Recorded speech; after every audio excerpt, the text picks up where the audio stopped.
દ્વારકા જિલ્લામાં મેઘરાજાની તોફાની બેટિંગ, જેમાં લાંબા ગામે ભારે મેઘ ખાંગા જેવી સ્થિતિ સર્જાઈ। નદી નાળા અને ચેકડેમો સાથે તળાવો પણ ક્યાંક છલકાઈ ચૂક્યા છે।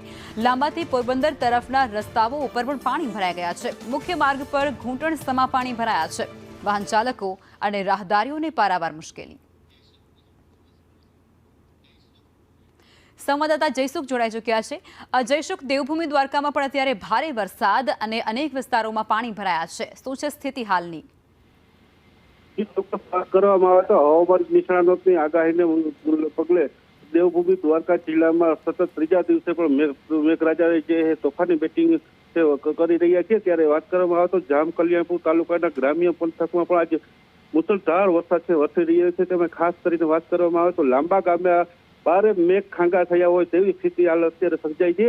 તમામ નદી નાળાઓ અને ચેકડેમો પણ છલકાઈ ચૂક્યા છે અને ખેતરો પણ છે હાલ પાણીથી તરબોળ થઈ ચૂક્યા છે। ત્યારે લાંબાથી પોરબંદર તરફ જવાનો મુખ્ય માર્ગ હોય એ મુખ્ય માર્ગ પર પણ જે ગોઠણસમાં પાણી ભરાઈ જતા હાલ વાહન ચાલકો અને રાહદારીઓને પણ ભારે મુશ્કેલીનો સામનો કરવો પડી રહ્યો છે। જી, આભાર।